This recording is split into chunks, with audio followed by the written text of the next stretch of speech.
ఇవన్నీ కూడా ఇవన్నీ కూడా దేవుడు ఎట్లా చేస్తాడు, ఎలా ఉంటే చేస్తాడు అనేటువంటి విషయాలు ఆ వ్యక్తి జీవితంలో నుండి మనం తీసుకోవచ్చు. ఆ వ్యక్తి ఎవరు అంటే ఆదికాండము 37వ అధ్యాయము 5, 6 వచనాలు.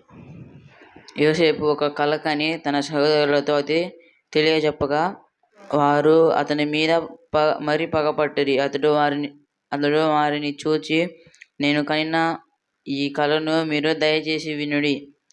అదేమనగా, మనము చేనిలో పనులు కట్టుచుంటిమి. నా పన లేచి నిలుచుచుండగా మీ పనులు నా పనును చుట్టుకొని నా పనును సాష్టాంగపడినని చెప్పాను. రైట్. ఇది ఎవరి గురించి స్టోరీయో మనకు తెలుసు. ఎవరి గురించి? యోసేపు గురించినటువంటి స్టోరీ. అంటే పిల్లవాడుగా బాలుడుగా ఉన్నప్పుడే ఈ కళని ఆయన చూశాడు, ఈ దర్శనాన్ని చూశాడు. యోసేపును గురించినటువంటి స్టోరీ ఇది. యోసేపును గురించిన స్టోరీలో యోసేపు బాలుడుగా ఉన్నప్పుడే కొన్ని దర్శనాలు, కళలు చూశాడు. ఈ కళలన్నీ కూడా మామూలు కళలా అంటే కాదు. ఈ కళలు కూడా కొన్ని సంవత్సరాల తర్వాత జరిగినాయి. అయితే కళలు వచ్చినప్పుడు బాలుడుగా ఉన్నాడు. ఈ కళలు తన అన్నదమ్ములతో చెప్పాడు. అన్నదమ్ములతో, తల్లిదండ్రులతో చెప్పినప్పుడు దాన్ని వాళ్ళు వ్యతిరేకించారు. ఎందుకు వ్యతిరేకించారు అంటే, ఆ కళలో యోసేపేమో రాజుగా ఉన్నాడు, తన అన్నలందరూ కూడా ఆయన దగ్గర బానిసలుగా, అంటే సాష్టాంగ పడ్డారు అంటే ఆయన దగ్గర బానిసలు అన్నట్లుగా చూశారు వాళ్ళు. ఇది వాళ్ళకి నచ్చలేదు. సరే, వాళ్ళని పక్కన పెడితే బాలుడుగా ఉన్నప్పుడే జరగబోయేటువంటి దాన్ని దేవుడు యోసేపుకి ముందుగానే చూపించాడు. అట్లాగనే బాలుడుగా ఉన్నప్పుడే జరగబోయేటువంటి సంఘటనలు చూసిన వ్యక్తులు ఎవరన్నా ఉన్నారా ఇంకా బైబిల్లో? ఇంకెవరున్నారు? సమూయేలు జరగబోయేది చూశాడు ముందుగానే. ఇట్లాగా బాలుడుగా ఉన్నప్పుడే దేవుడు వారితో మాట్లాడాడు, వారికి జరగబోయేది చూపించాడు. అంటే బాలుడుగా ఉన్నప్పుడు ఎలాంటి భక్తి యోసేపు చేసి ఉంటాడు? మీరు చేసినట్లుగా భక్తి చేసి ఉంటాడా? యోసేపు భక్తిపరుడా? యోసేపు వాళ్ళ నాన్న యాకోబు భక్తిపరుడా? ఇద్దరిలో ఎవరు భక్తిపరులు? యోసేపు భక్తిపరుడా? యోసేపు వాళ్ళ నాన్న యాకోబు భక్తిపరుడా? అంటే యాకోబు దగ్గరే భక్తి నేర్చుకున్నాడు, యాకోబు దగ్గరే ఉన్నాడు యోసేపు, తండ్రి దగ్గరే ఉన్నాడు. కానీ జరగబోయేటువంటి సంఘటనలో ప్రధాన పాత్ర ఎవరిది అంటే యోసేపుదే.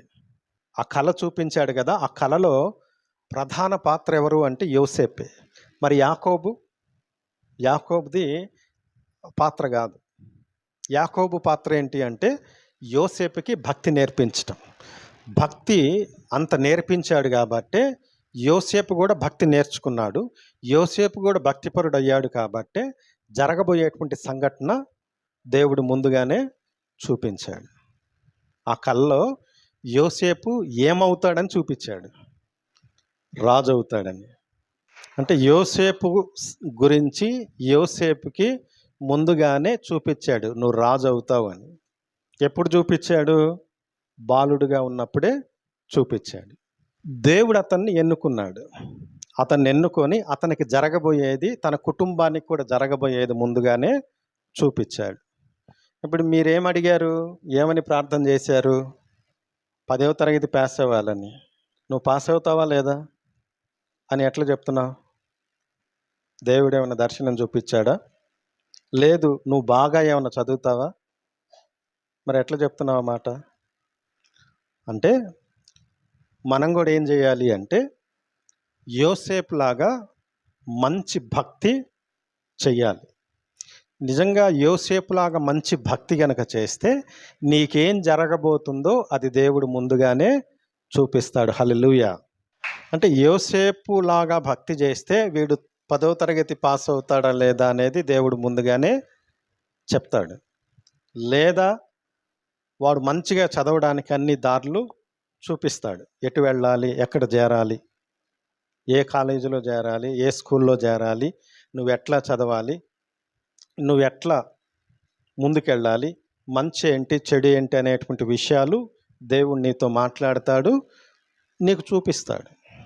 కాబట్టి ఫస్ట్ నువ్వు ప్రార్థన చేశావో, ఈ సంవత్సరం నీకు ఏదైతే జరగాలని నువ్వు కోరుకున్నావో, ఆ కోరుకున్నది నెరవేర్చేది ఎవరు అంటే దేవుడు. కాబట్టి నువ్వు ఫస్ట్ ఏం చేయాలి, నీ గోల్ని రీచ్ అవ్వాలి అంటే తప్పనిసరిగా దేవునితో సహవాసం కలిగి ఉండాలి. ఫస్ట్ దేవునితో సహవాసం, మంచి భక్తి చేయాలి.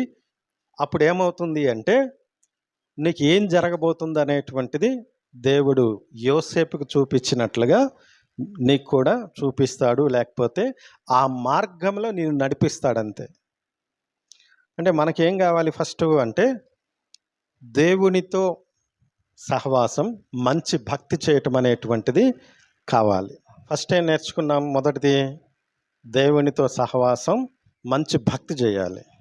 భక్తి కూడా ఎలా చేయాలి అంటే పట్టుదలతోటి చేయాలి. ఇందాక చెప్పాను కదా, ఏమని, ఫస్ట్ యూనిట్లో మార్కులు తక్కువ వచ్చినాయి అంటే తక్కువ రావడానికి కారణాలు ఏంటి అనేటువంటిది నీకు నువ్వుగా ఆలోచించి రాసుకొని, ప్రభువా ఈ విషయాల్లో నేను ఫెయిల్ అయ్యాను, ఈ విషయాల్లో నేను తప్పిపోయాను, నేను తప్పిపోకుండా నాకు సహాయం చేయని చెప్పేసి అడగాలి. అంటే దేవునితో సహవాసం ఎట్లా కొనసాగించాలి అంటే ప్రార్థన చేయాలి. ఆ తర్వాత దేవుని వాక్యాన్ని చాలా జాగ్రత్తగా చదవాలి. అలాగనే పొద్దున సాయంత్రం దేవునికి కొంత సమయాన్ని ఇవ్వాలి. అంటే ప్రార్థన చేసుకోవటము, బైబిల్ చదవటము, ఒక పాట పాడటము, ఇవి చేస్తూ నీ జీవితాన్ని కొనసాగించాలి. ఫస్ట్ భక్తి అనేటువంటిది సరిగా చేయగలగాలి. రెండోది ఏం చేయాలి? ఆదికాండము 37వ అధ్యాయము 13వ వచనం. అప్పుడు ఇశ్రాయేలు యోసేపును చూచి, నీ సహోదరులు షెకెము మంద మేపుచున్నారు, నిన్ను వారి యొద్దకు పంపెదను రమ్మన్నప్పుడు అతడు మంచిది అని అతనితో చెప్పెను.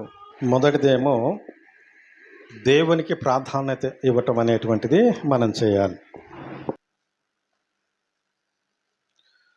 రెండవది వచ్చేసి ఇక్కడ మనం చదివిన మాట ఏంటి అంటే, యోసేపుని తండ్రి పిలిచి చెప్పిన మాట ఏంటి అంటే, నీ అన్నలు మందను మేపుచున్నారు, వారికి వెళ్ళి భోజనాన్ని ఇవ్వు అని చెప్పేసి అన్నాడు. అనేసరికి ఏం చేశాడు అంటే ఈయన సిద్ధమయ్యాడు, వెళ్ళడానికి సిద్ధమయ్యాడు. అంటే అర్థం ఏంటి అంటే తండ్రి చెప్పిన మాట విన్నాడు, తండ్రి మాటకు ఎదురు తిరగలేదు. వాళ్ళు ఎక్కడున్నారో నాకు తెలియదు, నేను పోయి ఎక్కడని వెతకాలి అని చెప్పేసి అనలేదు. కానీ తండ్రి చెప్పిన మాటకు ఎదురు చెప్పకుండా వెళ్ళి భోజనం ఇవ్వడానికి సిద్ధమయ్యాడు. అంటే దేవునితో నువ్వు సహవాసం, భక్తి చేస్తూ ఉన్నప్పుడు ఆ భక్తితో పాటుగా నువ్వు చేయాల్సింది ఏంటి అంటే లోబడటం, తండ్రి మాటకు లోబడటం అనేటువంటిది చేయాలి.